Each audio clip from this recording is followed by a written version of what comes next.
Hello dear students, स्वागत है आपका हमारे यूट्यूब चैनल स्टडी होम पर। स्टूडेंट्स, कक्षा 8 के गणित विषय के इस वीडियो में आज का हमारा टॉपिक रहेगा वर्गमूल। स्टूडेंट्स, जैसा कि हम पिछली कक्षाओं में घात और घातांक के बारे में पढ़ चुके हैं, जब किसी संख्या की घात 2 हो तो हम उसे उस संख्या का वर्ग कहते हैं। यानी अगर इस तरह से लिखा हुआ है 2 की घात 2, तो इसको हम 2 का वर्ग कहते हैं। और 2 की वर्ग का अर्थ होता है 2 गुणा 2। ऐसे ही अगर 3 का वर्ग कहें तो 3 गुणा 3।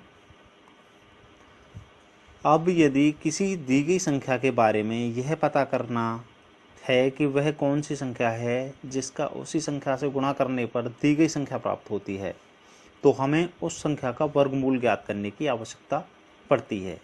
जैसे कि मान लीजिए अगर हम कहें कि 25 के लिए वो कौन सी संख्या है जिस संख्या में उसी संख्या से गुणा करने पर 25 आएगा, तो इसके लिए हमें वर्गमूल ज्ञात करने की आवश्यकता पड़ेगी।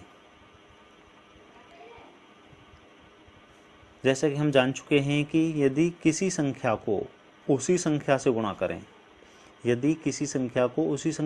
करें, तो गुणनफल से जो प्राप्त संख्या होगी वो गुणा की गई संख्या का वर्ग होगी। यानी कि हम अगर 5 को गुणा 5 में करें तो ये 25 आएगा और हम इसको 5 का वर्ग कहेंगे।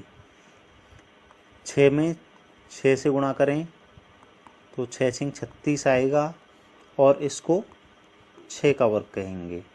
ऐसे ही 7 में 7 से गुणा करेंगे तो 49 आएगा और हम इसको 7 का वर्ग कहेंगे।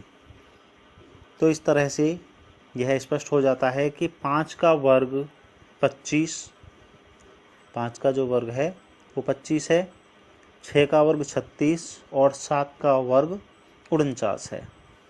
इस प्रकार किसी संख्या की घात 2 को उस संख्या का वर्ग कहते हैं। आई रिपीट, किसी संख्या की घात 2 को उस संख्या का वर्ग कहते हैं। अब अगर हम कहें कि वह कौन सी संख्या है जिसको यदि उसी संख्या से गुणा करें तो गुणनफल 25 होता है, यानी हमको वो संख्या प्राप्त करनी है जिसको उसी से गुणा करने पर 25 प्राप्त होगा। यानी कि वो संख्या होगी 5। 5 को 5 से गुणा करेंगे तो हमें प्राप्त होगा 25। इसी तरह से अगर हम कहें कि वह कौन सी संख्या है जिसको उसी से गुणा करने पर 36 प्राप्त होगा, तो वो संख्या होगी 6। 6 से 6 को गुणा करने पर 36 प्राप्त होगा। इसी तरह से 7 को 7 से गुणा करने पर 49 प्राप्त होगा और 8 को 8 से गुणा करने पर 64 प्राप्त होगा। तो इस तरह से हम देखते हैं कि 5 का वर्ग 25, 6 का वर्ग 36, 7 का वर्ग 49, 8 का वर्ग 64। तो इस तरह से स्पष्ट हो जाता है कि 5 का वर्ग 25 है, तो हम कह सकते हैं कि 25 का वर्गमूल 5 है। ऐसे ही 6 का वर्ग 36 है, तो 36 का जो वर्गमूल होगा वो होगा 6। इसी तरह से 7 का वर्ग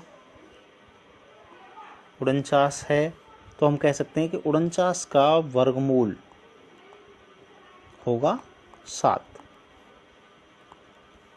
अब आइए देखते हैं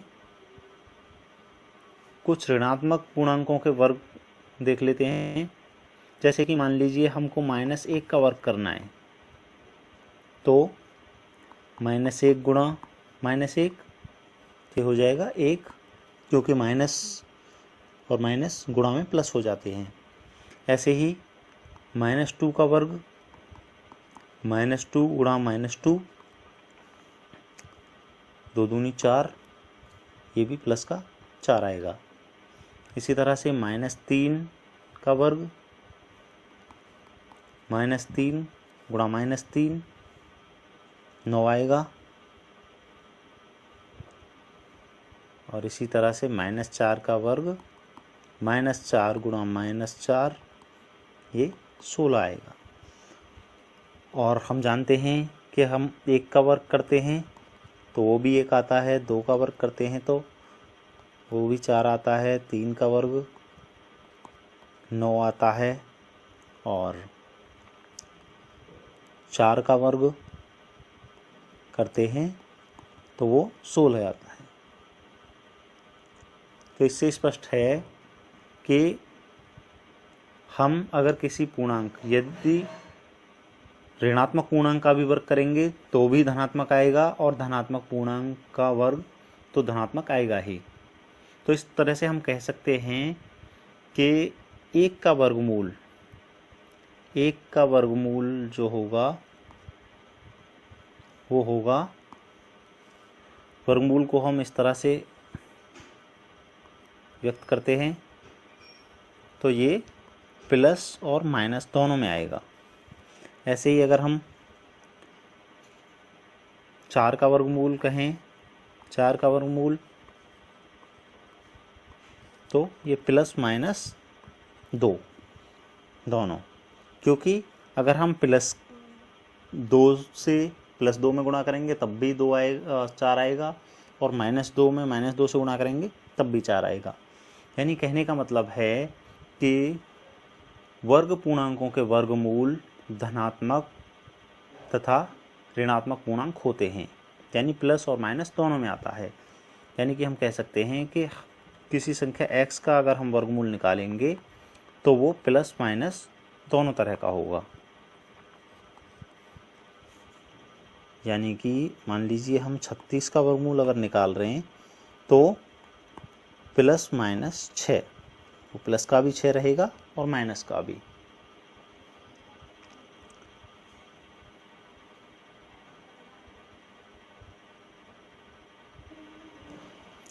स्टूडेंट्स, यही नियम परिमेय संख्याओं पर भी लागू होता है।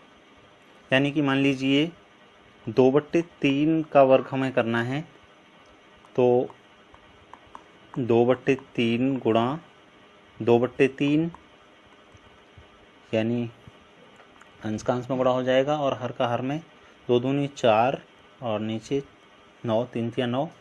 इसी तरह से अगर मान लो 3/4 का वर्ग हमको करना है तो 3/4 गुणा 3/4, यानी 3 या 9 और 4 चौक 16। ऐसे ही अगर 4/5 का अगर वर्ग करना है तो 4/5 गुणा 4/5, 4 चौक 16 और 5 पंजे 25। अब अगर यही चीज़ हम अगर माइनस का वर्ग करेंगे, यानी -2/3 का वर्ग करेंगे तो -2/3 गुणा -2/3, तो ये प्लस का 4/9 ही आएगा, क्योंकि गुणा में माइनस की संख्याएं प्लस की हो जाती हैं, यानी माइनस माइनस ये प्लस हो जाता है मिलके। ऐसे ही -3/4 का वर्ग करेंगे तो -3/4 गुणा -3/4, तो 3 या 9/16, और ऐसे ही -4/5 का करेंगे तो भी -4/5 गुणा -4/5, 4 चौक 16/25।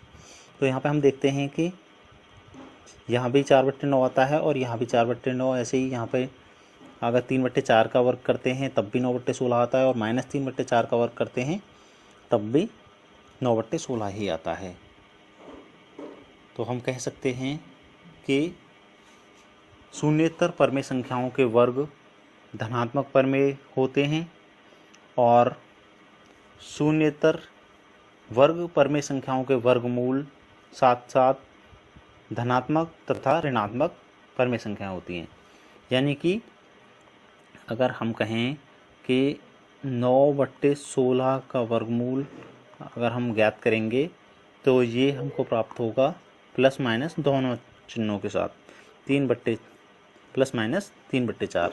ऐसे ही अगर हम 16/25 का करेंगे तो हमें प्लस माइनस 4/5 प्राप्त होगा। तो हम कह सकते हैं कि शून्येतर वर्ग परमेय संख्याओं का वर्गमूल साथ साथ धनात्मक और ऋणात्मक दोनों तरह के होते हैं।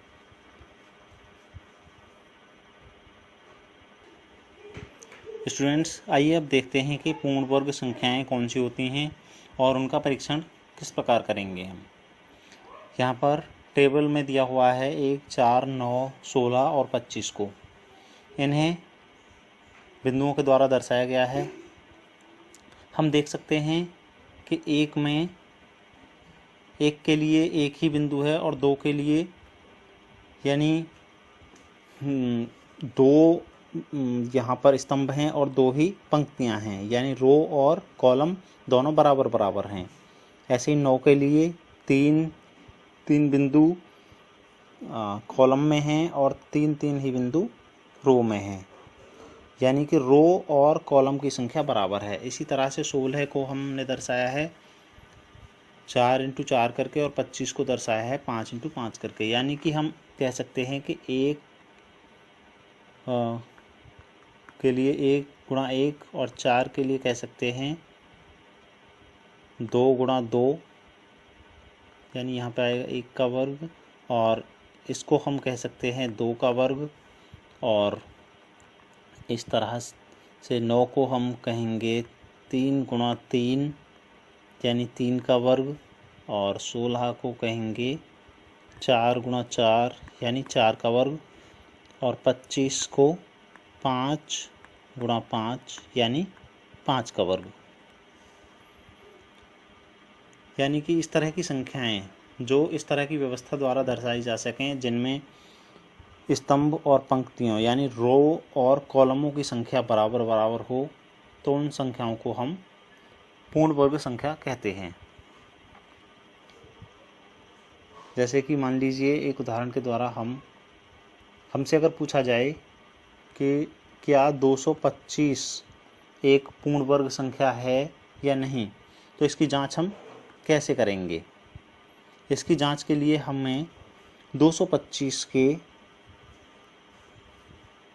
अभाज्य गुणनखंड करने होंगे, और अभाज्य गुणनखंड के बारे में हम जानते हैं कि इसमें अभाज्य संख्याओं द्वारा संख्या को डिवाइड किया जाता है, यानी कि 2, 3, 5, 7, 11 आदि संख्याओं से डिवाइड करेंगे।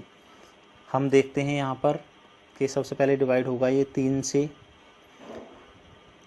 3 7 21 और 3 5 15, फिर 3 से 25 बार कटेगा, 25 3 75, फिर 3 से डिवाइड होगा ये, फिर 5 से डिवाइड होगा ये, 5 5 25, और फिर 5 से 5 एकम 5। इस तरह से हम देखते हैं कि 225 को गुणनखंड रूप में हम व्यक्त करते हैं 3×3×5×5। अब हम यहाँ पर जोड़े बनाएंगे, 3 का एक जोड़ा है, 5 का एक जोड़ा है। तो इस तरह हम देखते हैं कि यहाँ पर जो भी गुणनखंड हैं उनके पूर्ण जोड़े बन चुके हैं, कोई भी संख्या बिना जोड़े की नहीं है। तो इस तरह से हम कह सकते हैं कि 225 जो है वो एक पूर्ण वर्ग संख्या है। या अन्य संख्या को हम अगर चेक करना चाहें कि पूर्ण वर्ग है कि नहीं है, जैसे मान लीजिए हमको पता करना है 360 के बारे में कि पूर्ण वर्ग संख्या है कि नहीं है, तो 360 के अभाज्य गुणनखंड करने होंगे। 2 से डिवाइड होगा 180 बार, फिर 2 से डिवाइड होगा ये 90 बार, और फिर 2 से डिवाइड होगा ये 45 बार, और फिर ये 3 से 15 बार, और 3 से डिवाइड होगा 5 बार और फिर 5 से डिवाइड होगा 1 बार। इस तरह से 360 को अभाज्य गुणनखंडों के रूप में 2 गुणा 2 गुणा 2 गुणा 3 गुणा 3 गुणा 5। अब हम इसमें जोड़े बनाएंगे। 2 का एक जोड़ा बनेगा, 3 का एक जोड़ा बनेगा। यहाँ पर हम देखते हैं कि 2 और 1 ये 5 विदाउट जोड़े के है, यानी सभी गुणनखंडों के इसके जोड़े नहीं बन रहे हैं। तो हम कह सकते हैं कि 360 एक पूर्ण वर्ग संख्या नहीं है। इसी तरह से हम अन्य संख्याओं की भी जांच कर सकते हैं। स्टूडेंट्स, आइए अब देखते हैं सम और विषम संख्याओं के वर्गों की विशेषता। मान लीजिए हमें सम संख्याएं दी हुई हैं 2, 4, 6, 8। इनके वर्ग ज्ञात करने हैं। 2 का वर्ग 2 गुणा 2 4, 4 का वर्ग 4 गुणा 4 16 और 6 का वर्ग 6 गुणा 6 36, 8 का वर्ग 8 गुणा 8 64 और आगे भी हम देख सकते हैं। जैसा कि हम देख पा रहे हैं कि 2 का वर्ग 4 है जो कि एक सम संख्या है, 4 का वर्ग 16 है ये भी एक सम संख्या है, 6 का वर्ग 36 भी एक सम संख्या है, 8 का वर्ग 64 भी सम संख्या है। और अगर हम 10 का वर्ग करेंगे तो 10 गुणा 10 यानी 100 ये भी एक सम संख्या है। आइए अब लेते हैं विषम संख्याओं को। विषम संख्याएं हैं 1, 3, 5, 7 आदि। तो 1 का वर्ग हम करेंगे तो 1 गुणा 1 1 आएगा। 3 का वर्ग करेंगे तो 3 गुणा 3 3 तिया 9। 5 का वर्ग करेंगे तो 5 गुणा 5 25 और 7 का वर्ग करेंगे तो 7 गुणा 7 7 49। जैसे कि हम देख पा रहे हैं कि 1 का वर्ग 1 है जो कि एक विषम संख्या है, 3 का वर्ग 9 है ये भी एक विषम संख्या है, 5 का वर्ग 25 ये भी एक विषम संख्या है और 7 का वर्ग 49 भी एक विषम संख्या है। तो यहाँ पर जैसे कि हम देख पा रहे हैं कि किसी संख्या का वर्ग, हम कह सकते हैं कि किसी संख्या का किसी सम संख्या का वर्ग सम संख्या होती है और किसी विषम संख्या का वर्ग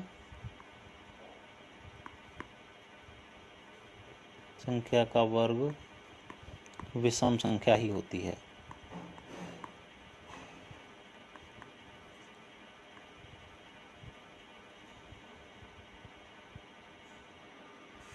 स्टूडेंट्स, आइए अब देखते हैं कि गुणनखंड विधि से पूर्ण वर्ग संख्याओं का वर्गमूल हम किस तरह से ज्ञात करेंगे।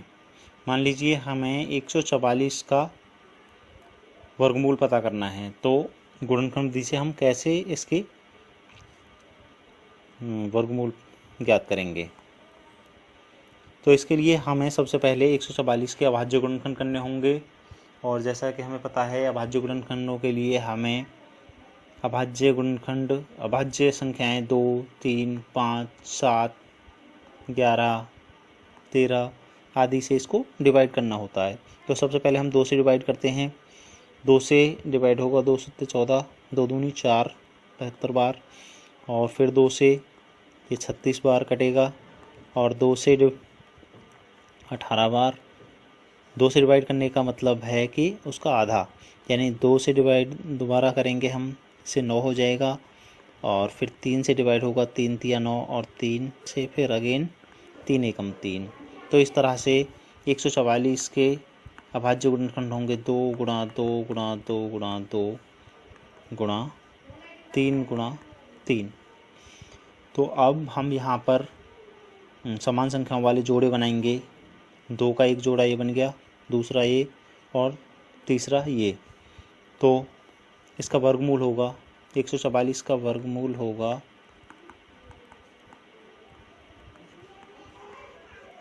हम इन जोड़ों में से प्रत्येक में से एक एक इनके खंड ले लेंगे। 2 के 2 जोड़े हैं तो 2 लेंगे हम और 3 का एक जोड़ा है तो 3 को एक बार लेंगे। तो इस तरह से होगा 2 दूनी 4 और 4 तिया 12। तो 144 का वर्गमूल इस तरह से होगा 12।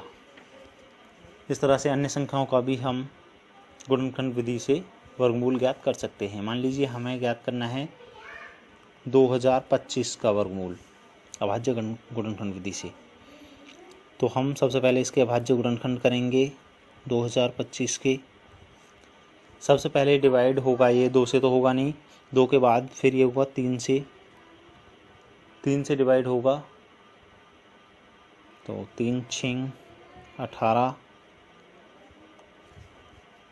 3 छिंग 18, 3 सत्ते 21 और 3 पंजे 15, 675 बार। फिर 3 से दोबारा हो जाएगा, 3 दूनी 6 और 3 दूनी 6, 3 पंजे 15। अगेन ये अब ये 3 से डिवाइड 3 सत्ते 21 और 3 पंजे 15 और 3 से ये डिवाइड होगा 25 बार। और फिर ये 5 से डिवाइड होगा, 5 पंजे 25 और अगेन ये 5 से एक बार डिवाइड होगा। यानी कि इसके अभाज्य गुणनखंड होंगे 3 गुणा 3 गुणा 3 गुणा 3 गुणा 5 गुणा 5।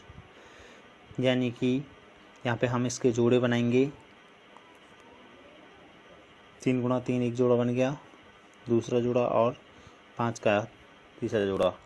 तो इस तरह से इसका जो वर्गमूल होगा, यानी कि वर्गमूल 2025 का क्या होगा, प्रत्येक जोड़े में से हम एक एक खंड लेंगे और इस तरह से हमें प्राप्त होगा 3 तिया 9, 9 पंजे 45। तो 2025 का गुणनखंड हमें प्राप्त हो गया 45।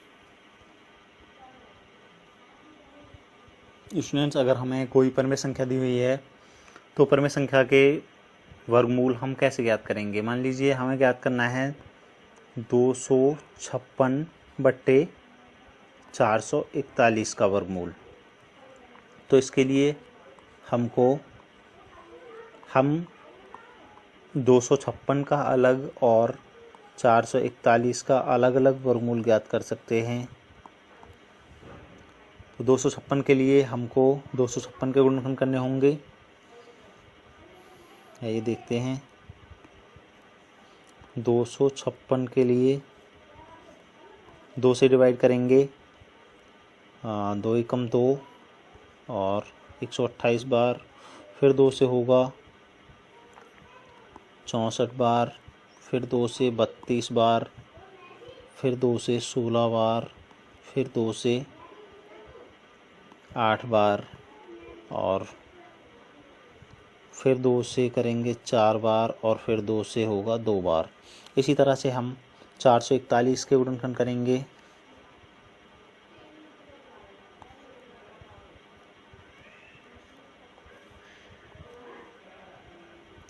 तो हम इसको पहले 3 से डिवाइड करेंगे, 3 एकम 3,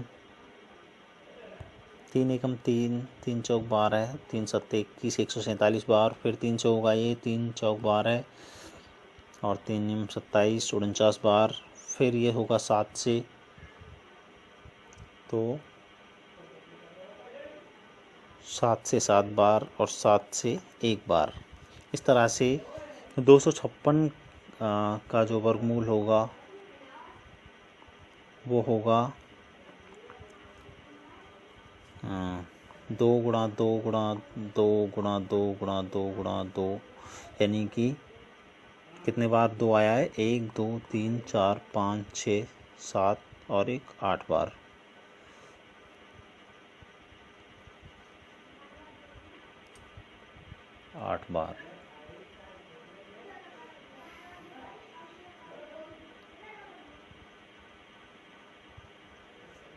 तो यहाँ पे जोड़े बनाएंगे हम, यानी 256 के गुणनखंड होंगे 2 गुणा 2 गुणा 2 गुणा 2, 2 दूनी 4 दूनी 8 दूनी 16 और इसी तरह से 441 का गुणनखंड होगा, वर्गमूल के लिए हमको करना होगा 3 गुणा 3 गुणा 7 गुणा 7, 2 जोड़े बन जाएंगे, 3 का और एक 7 का, और 3 के जोड़े में से हमको लेना होगा और एक 7 के जोड़े में से, तो 3 सत्ते 21। इस तरह से इसका आ गया 21। तो हम कह सकते हैं कि 256/441 का जो वर्गमूल होगा वो होगा 16/21। स्टूडेंट्स, अब आगे एक क्वेश्चन है कि एक बाग में आम के 2304 पेड़ हैं। प्रत्येक पंक्ति में उतने ही पेड़ हैं जितनी कि बाग में पंक्तियां। तो बाग में कुल कितनी ही पंक्तियां हैं? तो स्टूडेंट्स, जैसे कि हम पहले बात कर चुके हैं कि जब इस तरह के सवाल होते हैं कि जिस संख्या में किसी संख्या में उसी संख्या से गुणा करने पर जो संख्या हमको प्राप्त होती है वो उसका वर्ग होती है, यानी कि हमें इस सवाल को सॉल्व करने के लिए 2304 का वर्गमूल ज्ञात करना होगा, क्योंकि हमें दिया हुआ है कि बाग में उतनी ही पंक्तियां हैं जितनी कि एक पंक्ति में पेड़ हैं। तो हमें 2304 का वर्गमूल ज्ञात करना होगा, और वर्गमूल के लिए हम पहले इसके अभाज्य गुणनखंड करेंगे। हम देख सकते हैं कि ये एक सम संख्या है, तो ये 2 से डिवाइड हो जाएगी, 2 एकम 2 और 2 एकम 2, 2 पंजे 10, 2 दूनी 4। 2 से फिर दोबारा से डिवाइड होगी, 2 पंजे 10, 2 सत्ते 14 और 2 छिक्के 12। फिर 2 से डिवाइड होगी ये, 2 दूनी 4, 1 बचा, 2 अट्ठे 16 और 2 अट्ठे 16। फिर 2 से डिवाइड होगी, 2 से 144 बार, 2 से फिर 72 बार, और 2 से फिर ये 36 बार डिवाइड होगी। फिर 2 से ये 18 बार डिवाइड होगी। फिर 2 से 9 बार, और 9 3 से डिवाइड होगी 3 बार, और फिर दोबारा 3 से 1 बार।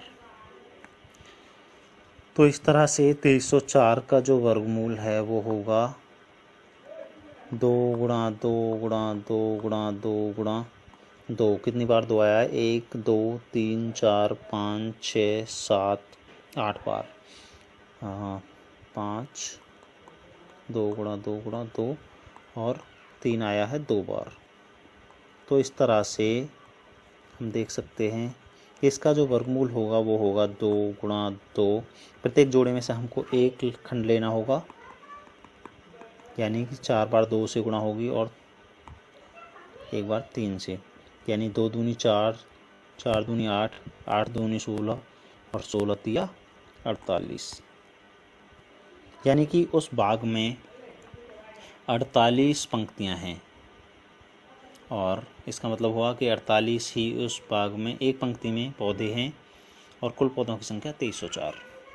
इस तरह के अन्य सवाल भी हो सकते हैं, जैसे कि मान लीजिए इस तरह से सवाल आते हैं कि एक सेनानायक ने अपनी सेना को टोलियों में इस प्रकार विभाजित किया कि प्रत्येक टोली में उतने ही सैनिक थे जितनी की कुल टोलियां थीं। तो यदि उस सेना में 6561 सैनिक थे तो प्रत्येक टोली में कितने सैनिक थे? तो ये सवाल भी हमें इसी तरह से सॉल्व करना होगा। 6561 जो कुल सैनिकों की संख्या है उसका वर्गमूल पता करना होगा। जो वर्गमूल होगा वही प्रत्येक टोली में सैनिकों की संख्या होगी।